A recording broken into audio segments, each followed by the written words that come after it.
નમસ્કાર મિત્રો, સ્વાગત છે તમારું અમારી YouTube channel Gujarat jobs and ન્યૂઝમાં.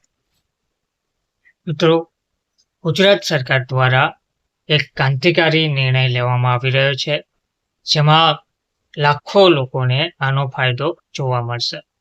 તો ગુજરાત સરકારે જળ સંચય અને ભૂગર્ભ જળના સ્તરને ઊંચા લાવવા માટે એક અત્યંત મહત્વનો અને ક્રાંતિકારી નિર્ણય લીધો છે. હવેથી શહેરી વિસ્તારોમાં આવેલી ખાનગી સોસાયટીઓમાં પણ જળ સંચયની વિવિધ યોજનાઓ માટે ધારાસભ્યની ગ્રાન્ટમાંથી ફંડ મેળવી શકાશે. આ નિર્ણયનો મુખ્ય હેતુ શહેરોમાં વરસાદી પાણીનો સંગ્રહ વધારવાનો અને લોકોની ભાગીદારીને પ્રોત્સાહિત કરવાનો છે. તો આ યોજનાની મુખ્ય ઉદ્દેશ્ય લોકોને જળ સંચયના કામો માટે પ્રોત્સાહિત કરવા માટે લેવામાં આવ્યો છે. સામાન્ય રીતે આવા કામો માટે કુલ ખર્ચના 20% રકમનો લોકફાળો ભરવો પડતો હોય છે, પરંતુ આ નવા ઠરાવ મુજબ આ 20% લોકફાળાની રકમ ધારાસભ્યની ગ્રાન્ટમાંથી ફાળવી શકાશે.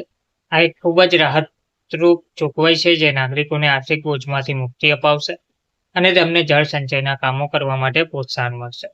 આ ઠરાવ તાજેતરમાં 10/6/2025ના રોજ બહાર પાડવામાં આવ્યો છે, જે સરકારની જળ સુરક્ષા પ્રત્યેની પ્રતિબદ્ધતા દર્શાવે છે. આ પહેલા 2012માં સ્વર્ણિમ જયંતિ મુખ્યમંત્રી શહેરી વિકાસ યોજના અમલમાં મૂકવામાં આવી હતી, અને ત્યારે ગરીબ અને પછાત વર્ગની સોસાયટીઓ માટે 10% લોકફાળો ધારાસભ્યની ગ્રાન્ટમાંથી આપવાની જોગવાઈ હતી. બાદમાં 6/9/2021ના ઠરાવથી આ જોગવાઈનો વિસ્તાર કરીને અન્ય સોસાયટીઓ માટે પણ 20% સુધીનો લોકફાળો ગ્રાન્ટમાંથી આપવાની જોગવાઈ કરવામાં આવી હતી. તો સામાન્ય વહીવટ વિભાગ દ્વારા બહાર પાડવામાં આવેલા પરિપત્ર મુજબ ખાનગી સોસાયટીઓ દ્વારા હાથ ધરવામાં આવતી જળ સંચયની યોજનાઓ, જેમ કે પર્કોલેશન વેલ, ખંભાતી કુવા અને બોરવેલ રિચાર્જ માટે જરૂરી કુલ ખર્ચના 20% લોકફાળાની રકમ ધારાસભ્યની ગ્રાન્ટમાંથી ફાળવી શકાશે. અત્યાર સુધી આ પ્રકારની યોજનાઓ માટે માત્ર સરકારી અથવા સ્થાનિક સ્વરાજ્યની સંસ્થાઓ જ ફંડ મેળવી શકતી હતી, પરંતુ હવે ખાનગી સોસાયટીઓ પણ આનો લાભ લઈ શકશે. આ નિર્ણયથી જળ સંચય માટેના પ્રોજેક્ટ્સને વેગ મળશે. ઘણીવાર સોસાયટીઓ ફંડના અભાવે આવી યોજનાઓ હાથ ધરી શકતી નથી. હવે જ્યારે ધારાસભ્યો તરફથી આર્થિક સહાય મળશે, ત્યારે આ કામગીરી સરળ બનશે.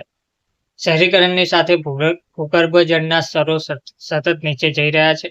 પાકા રસ્તાઓ અને કોન્ક્રીટના બાંધકામને કારણે વરસાદી પાણી જમીનમાં ઉતરી શકતું નથી અને ગટરોમાં વહી જાય છે. આ નિર્ણયથી દરેક સોસાયટીમાં નાના પાયે પણ જળ સંચયના પ્રોજેક્ટ શરૂ થશે, જેના પરિણામે લાંબા ગાળે ભૂગર્ભ જળના સ્તરમાં સુધારો થશે. તો આજના સમયમાં શહેરોમાં પાણીની સમસ્યા વિકરાળ સ્વરૂપ ધારણ કરી રહી છે. વધતી જતી વસ્તી, અનિયમિત વરસાદ અને ભૂગર્ભ જળનો બેફામ ઉપયોગ આ સમસ્યાને વધુ ગંભીર બનાવી રહ્યા છે. આવા સંજોગોમાં જળ સંચયની ટેકનોલોજીઓ જેવી કે પર્કોલેશન વેલ અને રૂફ વોટર હાર્વેસ્ટિંગ અત્યંત જરૂરી બની જાય છે. તો સરકારનો આ નિર્ણય જળ સંચયના પ્રયાસોને વેગ આપશે અને નાગરિકોને પોતાની સોસાયટીઓમાં આવા કામો કરવા માટે પ્રોત્સાહિત કરશે. તેનાથી ભૂગર્ભ જળ સ્તરને ફરીથી ભરવામાં મદદ મળશે અને ભવિષ્યમાં પાણીની તંગી ઓછી થઈ શકશે. તો આ પગલું લાંબા ગાળે શહેરની પાણીની સુરક્ષા માટે ખૂબ જ ફાયદાકારક સાબિત થશે. ધન્યવાદ.